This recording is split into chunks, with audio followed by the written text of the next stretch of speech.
Hello everyone, कैसे हो आप सब। आई होप कि आप सब बहुत अच्छे होंगे। तो वेलकम है आप सभी का लेजेंड ऑफ शानवू के एक और नए नोवेल चैप्टर में। पिछले चैप्टर्स तो देख ही लिए होंगे ना। अगर नहीं देखे हैं तो इतनी बड़ी मिस्टेक बिल्कुल मत करना, जल्दी जाकर देख के आओ। और अगर अच्छे बच्चों की तरह देख लिया है तो बहुत बढ़िया, अब सोफिया वीडियो स्टार्ट कर सकती है। तो नेक्स्ट चैप्टर की स्टार्टिंग में हम मास्टर यांग और बाकी एल्डर्स को हैंग्यू सेक्ट में देखते हैं, जहाँ पर की वो यिन के पास जाकर उससे कहते हैं कि अब तुम अपने आप को बचाने के लिए क्या कहोगे। जिस पर यिन अनजान बनते हुए कहता है कि पता नहीं मास्टर अंकल्स हमेशा मेरे पीछे क्यों पड़े रहते हैं, मुझे नहीं पता आप किस बारे में बात कर रहे हैं। जिस पर मास्टर यांग उससे कहते हैं कि तुम्हारे पास ऐसा करने की हिम्मत तो है, लेकिन इसको एडमिट करने की हिम्मत नहीं है। जिस पर तभी यिन कहता है कि लास्ट टाइम में जब से मेरे ऊपर इल्जाम लगा था, तब से मैंने अपने आप को आइसोलेट करके सिर्फ अपनी कल्टीवेशन पर ही ध्यान दिया। मुझे सच में इन सब चीजों के बारे में कुछ नहीं पता। उसकी बातों को सुनकर मास्टर यांग का गुस्सा फूट पड़ता है और तुरंत वो उस पर अटैक करते हुए कहते हैं कि तुम्हें अभी भी ऐसा कहते शर्म नहीं आती। लेकिन तभी एकदम से वहाँ पर सुप्रीम एल्डर आ जाते हैं और वो यिन को उनके अटैक से बचा लेते हैं। जिसके बाद मास्टर यांग चिल्लाते हुए उनसे कहते हैं कि मास्टर आपको इससे पूछना चाहिए कि आखिर इसने क्या किया। वही यिन मासूम बनकर कहता है कि अरे मैंने तो कुछ भी नहीं किया, पता नहीं ये लोग मुझ पर इल्जाम क्यों लगा रहे हैं। जिस पर मास्टर यांग उससे कहते हैं तुमने अपने बहुत सारे रीजनों की वजह से ये जन को फंसाया और मेरे हैंग्यू के एक डिसाइपल की फॉरेन कंट्री में मरने की वजह बने, तो क्या तुम मरना डिजर्व नहीं करते। जिस पर तब एकदम से सुप्रीम एल्डर चिल्लाते हुए कहते हैं कि उस ये जन का नाम मेरे सामने मेंशन मत करो, उसने कल्टीवेशन के लिए डिमोनिक पाथ को चूज किया। वो एक डीमन है, बेहतर ही है कि वो मर चुका है और अगर अभी वो जिंदा होता तो मैं उसको मार डालता। तुम इसी डीमन को हमारे हैंग्यू सेक्ट का हॉलीसन बनाना चाहते थे, क्या मजाक है। जिस पर मास्टर यांग कहते हैं कि वो एक डीमन नहीं है। फिर तभी सुप्रीम एल्डर उनका मजाक उड़ाते हुए कहते हैं कि क्या कहा, वो डीमन नहीं है जिसने चू स्टेट में 8000 मॉर्टल्स को मारा, तो उसे हम डीमन नहीं तो और क्या कहेंगे। जिस पर मास्टर यांग कहते हैं कि उसको फंसाया जा रहा है, वहाँ पर जितने भी मॉर्टल्स मारे गए उन्हें ये चैन ने नहीं मारा। जिस पर सुप्रीम एल्डर कहते हैं कि तुम उसको डिफेंड करने की जरूरत नहीं है, एक डीमन तो डीमन है और तुम इस फैक्ट को चेंज कभी नहीं कर सकते। जिसके बाद वो गहरी सांस लेते हुए कहते हैं कि यांग मैं बहुत ज्यादा डिसअपॉइंटेड हूँ कि मैंने तुम जैसे डिसाइपल को टीच किया। जिसके बाद वो वहाँ से जाते हुए कहते हैं कि लगता है कि मुझे ये मान लेना चाहिए कि अब तुम हैंग्यू के हेडमास्टर नहीं बन सकते। उनकी बातों को सुनकर मास्टर यांग को बहुत गुस्सा आता है और वही एल्डर दाओ और एल्डर पेंग उनको संभालते हैं। फिर हम देखते हैं कि मास्टर यांग के मुंह से ब्लड आने लगता है और वो कहते हैं कि बहुत जल्द इनके हाथों हैंग्यू तबाह होने वाला है। जिसके बाद हमें शिंगलुन लैंड को दिखाया जाता है, जहाँ पे कि शियान की बॉडी पड़ी हुई थी। लेकिन तभी एकदम से वहाँ पर एक स्पिरिचुअल लाइट अपीयर होती है जिसने कि शियान की बॉडी को पूरा कवर कर दिया था। जिसके बाद सीन शिफ्ट होता है और हम येचन के पास मास्टर शुनेर और लिंगेर को देखते हैं, जहाँ पर कि लिंगेर रोते हुए येचन से कहती है हम दोबारा कभी अलग नहीं होंगे। वही कॉन्शियस वर्ल्ड से येचन उन दोनों को देखता है और कहता है कि ये तो कितना ज्यादा अनकंफर्टेबल है, मैं इन लोगों को फील नहीं कर सकता, मैं यहाँ पर ऐसे ही बैठे नहीं रह सकता। जिसके बाद तभी ताइको उससे कहता है कि क्यों ना मैं तुम्हें एक सीक्रेट टेक्निक दूं प्रैक्टिस करने के लिए। जिस पर येचन हैरानी के साथ कहता है कि कौन सी सीक्रेट टेक्निक। जिस पर ताइको कहता है कि वाइल्ड सोल रिफाइनिंग टेक्निक को प्रैक्टिस करना अभी तुम्हारे लिए सूटेबल है। अब इस टेक्निक का नाम सुनकर येचन कहता है कि ये कुछ जाना पहचाना सा क्यों लग रहा है, क्या वाइल्ड सोल रिफाइनमेंट टेक्निक और वाइल्ड बॉडी रिफाइनमेंट में कोई कनेक्शन है।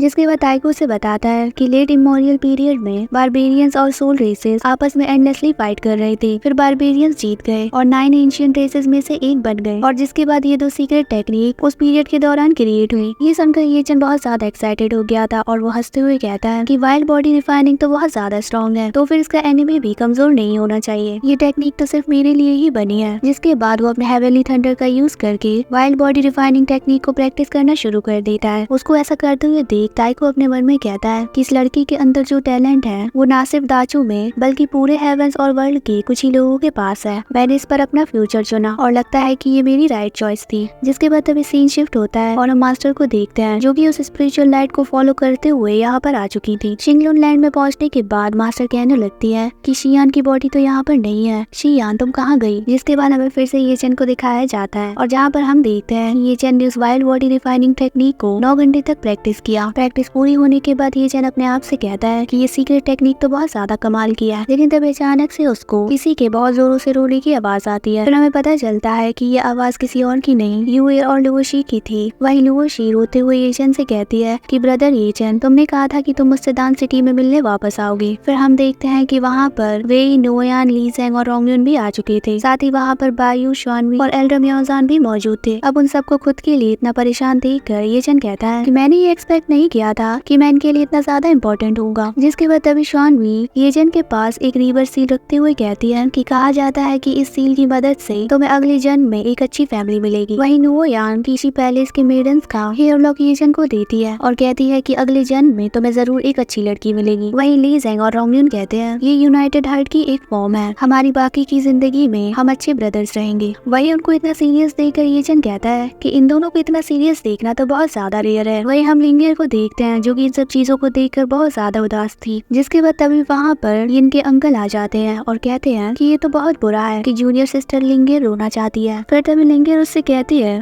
कि वैसे जेड गर्ल पीक में अभी एक्स्ट्रा चेयर्स नहीं है तो आपको बैठने की जगह नहीं मिलेगी, प्लीज वापस चली जाइए। जिस पर वो हंसते हुए कहते हैं कि मैं समझता हूँ, फिर मैं तुम लोगों को परेशान नहीं करूंगा। वही कॉन्शियस वर्ल्ड से ये चन उसे देखते हुए कहता है कि बस मेरा इंतजार करना। जिसके बाद तभी इनका अंकल उसको अंदर बुलाता है और कहता है कि इन क्या तुम अपने जूनियर ब्रदर ये चन को रिस्पेक्ट शो नहीं करने वाले। और जिसके बाद वहाँ पर ये आते हुए कहता है कि जैसा आप कहें अंकल। उसे देखकर तो लिंगियर का खून खौल उठता है। वही कॉन्शियस वर्ल्ड से ये चन कहता है ओ शिट, ये यहाँ पर क्या कर रहा है। फिर एकदम से लिंगियर उस पर चिल्लाते हुए कहती है कि तुम्हारी यहाँ पर कोई जरूरत नहीं, दफा हो जाए यहाँ से। जिस पर यिन कहता है अरे क्या हुआ टीचर, मैं तो ये चन को रिस्पेक्ट शो करने के लिए आया हूँ क्योंकि मैं अब भी उसका सीनियर ब्रदर जो हूँ। लेकिन लिंगियर तो कुछ भी नहीं सुनती, वो उस पर अटैक करते हुए कहती है कि तुम्हारी इतनी हिम्मत। लेकिन तभी इनके अंकल और उनके साथ आए दो एल्डर्स मिलकर इनको उसके अटैक से बचा लेते हैं और कहते हैं कि जूनियर सिस्टर इन तो यहाँ पर ये चन को श्रद्धांजलि देने के लिए आया है, तो हद से आगे बढ़ रही हो। जिस पर तभी लिंगियर उन पर चिल्लाते हुए कहती है क्या कहा, मैं हद से आगे बढ़ रही हूँ। जिसके बाद तभी वहाँ पर मास्टर शोनेर आकर लिंगियर से कहती है कि जो कोई भी यहाँ पर श्रद्धांजलि देने के लिए आए हैं वो गेस्ट हैं, तो रूड मत बना। जिस पर तभी इनके अंकल उनसे कहते हैं कि अरे वाह, सिस्टर शोनेर तो बहुत कुछ जानती है। फिर ये सब देखकर ये चन कॉन्शियस वर्ल्ड से चिल्लाते हुए कहता है कि ये अगर मैंने तुम्हारा खात्मा नहीं किया तो मैं अपना नाम ही बदल लूंगा। वही एकदम से मास्टर शोनेर इनके कंधों पर हाथ रखकर कहती है कि लेकिन रुको, अगर तुम यहाँ पर श्रद्धांजलि देने के लिए आए हो तो तुम्हारा अपीयरेंस भी वैसा ही होना चाहिए।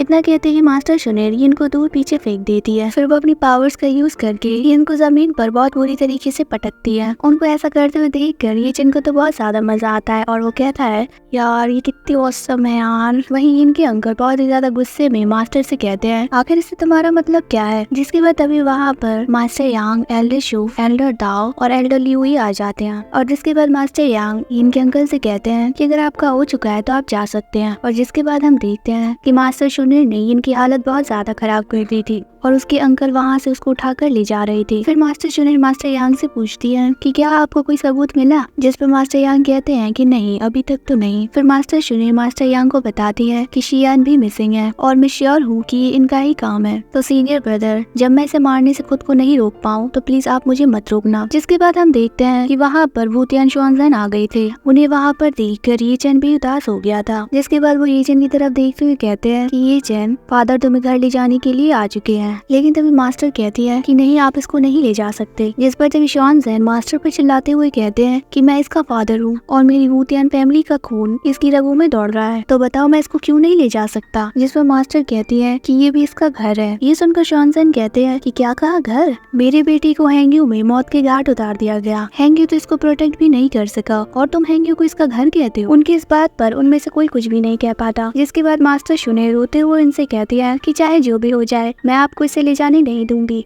जिस पर तभी शुआनज़ेन उनसे कहते हैं कि आखिर तुम्हारे पास इसका क्या रीजन है। जिसके बाद तभी मास्टर शोनेर लिंगियर का हाथ पकड़कर उन्हें दिखाते हुए कहती है कि हम दोनों इसकी वाइफ्स हैं, तो बताइए ऐसा करना क्या ठीक होगा। उनकी इस बात पर एल्डर शूफू और मास्टर यांग भी हैरान हो गए थे। वही एजेंट भी थोड़ा चौंक जाता है। जिसके बाद ताइगू से कहता है कि लड़के तुम्हें क्या लगता है, क्या तुम्हारे फादर मास्टर से पूछेंगे कि कहीं तुम प्रेग्नेंट तो नहीं। ये सुनकर एजेंट मुंह बनाते हुए कहता है कि क्या तुम क्या कह रहे हो। जिस पर ताइगू कहता है कि मैं तो बस ऐसे ही कह रहा हूँ। फिर इस पर थोड़ी देर सोचने के बाद शुआनज़ेन वहाँ से जाते हुए कहते हैं कि अब जबकि तुम दोनों मेरी वूतियान फैमिली की डॉटर इन लॉ हो तो मैं इस पर कुछ नहीं कहूँगा, लेकिन मेरी लड़की को अच्छे से ट्रीट करना। जिस पर मास्टर शोनेर और लिंगियर दोनों ही कहते हैं कि हाँ हम करेंगे। फिर ताइगू एजेंट से कहता है कि तुम्हारी दो बीवियां तो बहुत ज्यादा अच्छी है। जिस पर एजेंट रिफ्लेक्स करते ही कहता है कि हाँ ऑफ कोर्स, क्योंकि मेरी आई साइट अच्छी है। जिसके बाद ताइगू एजेंट से कहता है क्या तुम दोनों ऑलरेडी किसी क्लोज रिलेशनशिप में आए हो। ये सुनकर एजेंट ब्लश करने लगता है और उस पर चिल्लाते हुए कहता है कि तुम्हें इससे क्या मतलब।